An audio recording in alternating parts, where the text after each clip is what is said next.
traveling with kesimpta was difficult, I think I have to switch to Limtrada.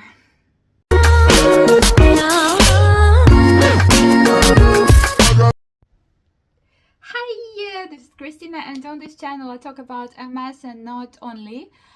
And today I'm going to tell you about my very long journey back home and why I think it was the wrong choice for me to go for kesimpta instead of the third course of Limtrada, and why after all I will have to go back to Limtrada due to logistics.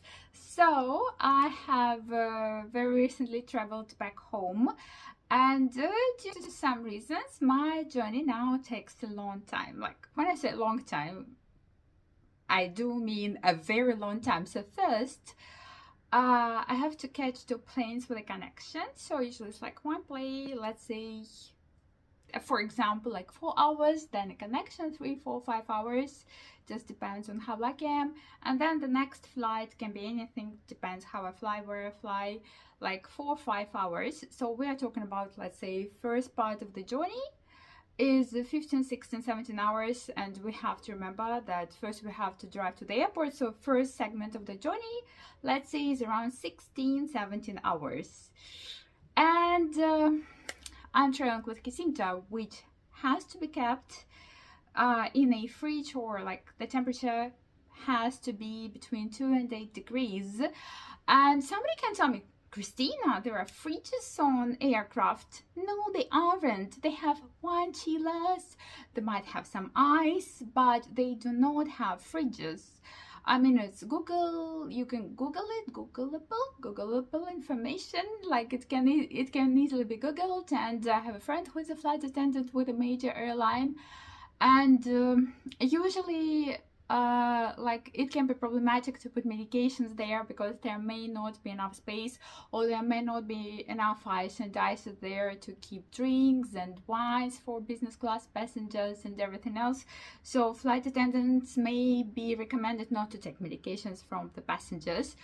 There is that as well, I was told.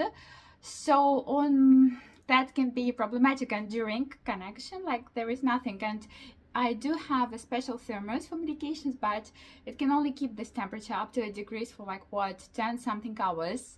Yes, it stays like under 20 degrees for about 24 hours, but like we're already speaking about like when temperature can be 10, 11, 12, it is still chill, but not chill enough.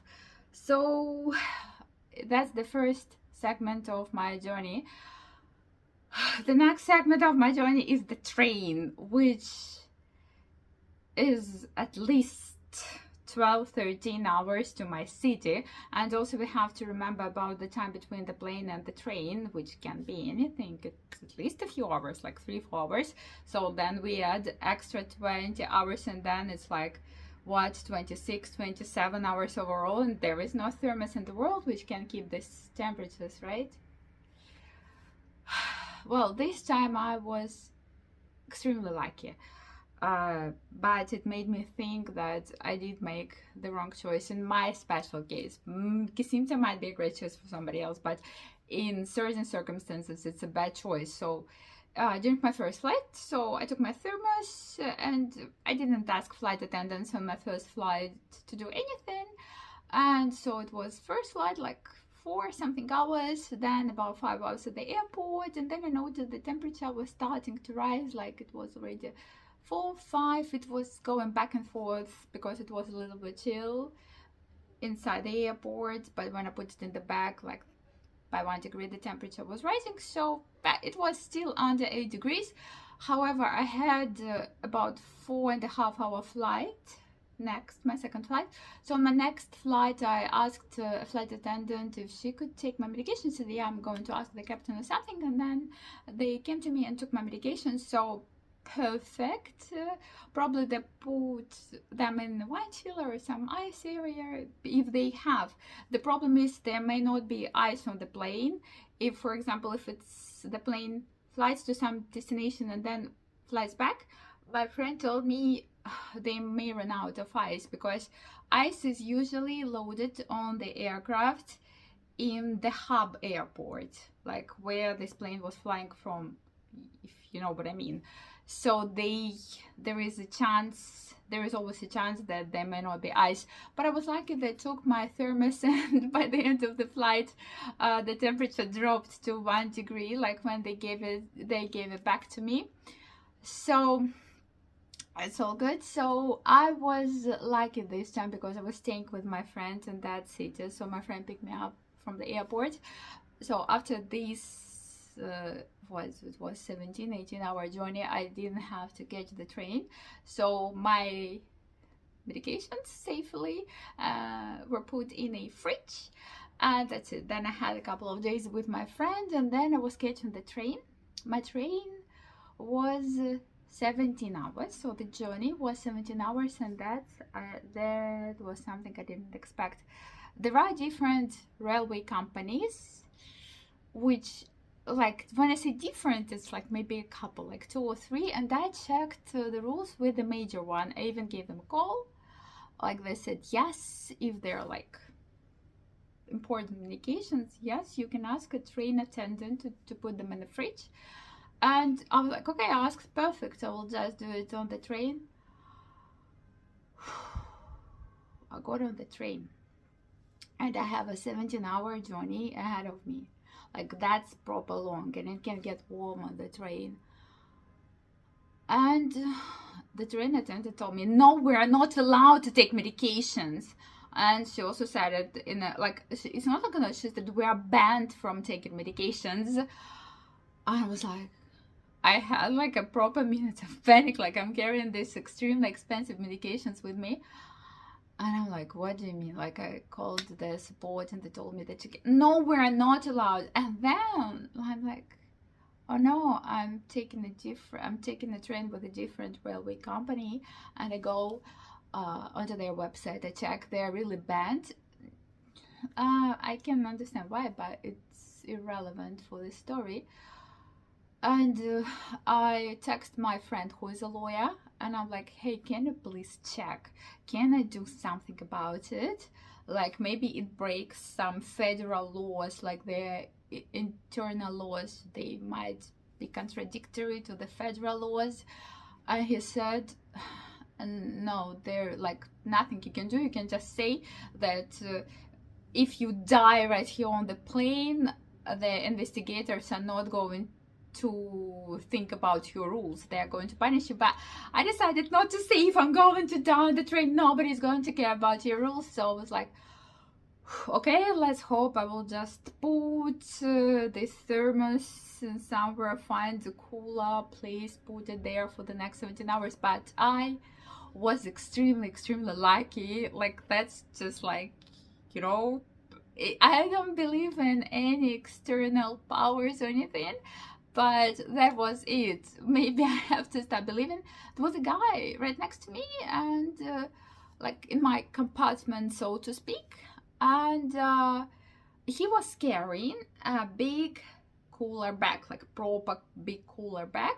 He was carrying some seafood from the Far East, and he was like, I have enough space for your medications, just put them into my cooling bag. Like, it was like big, like my thermos is big, but it was like a proper big bag.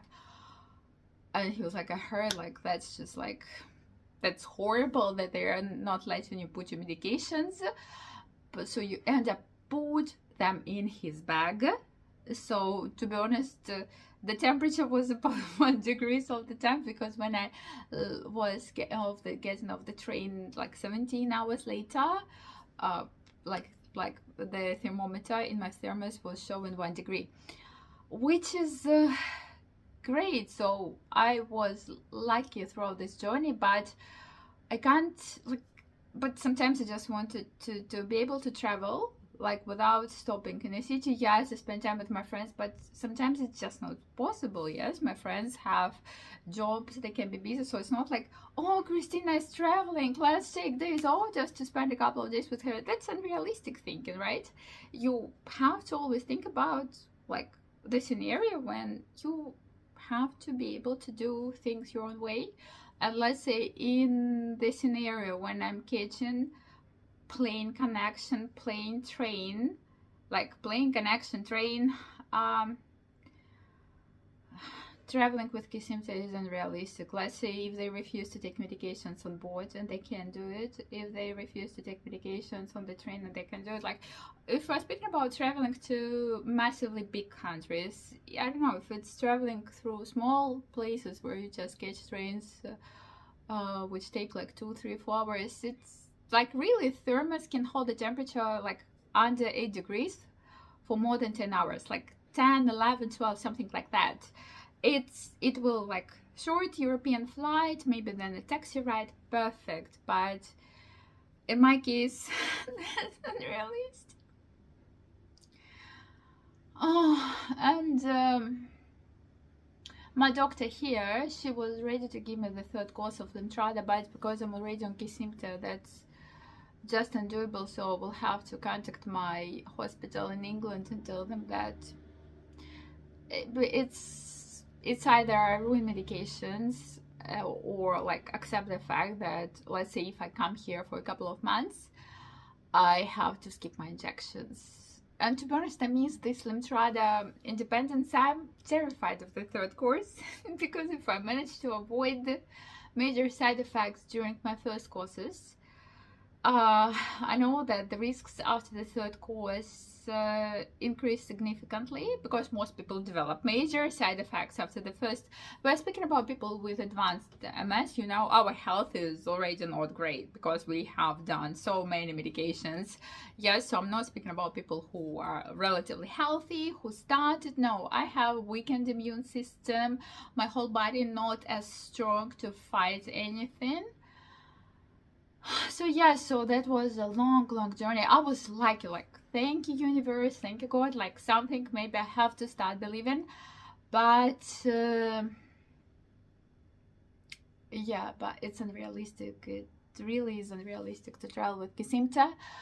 I don't know, there is no advice. I just share and also shared my extremely long journey. This is very tiring, and once I took this journey non-stop in a different direction. When I took a train, then connection before plane connection, plane, long drive from the airport.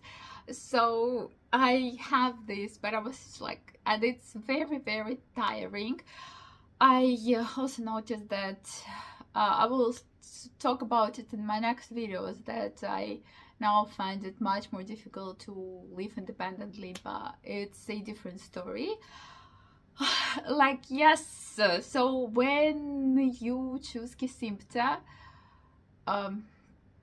if you have unique circumstances, yeah, think twice about it. Well, life's too short to be upset, and I will talk to you soon. Bye.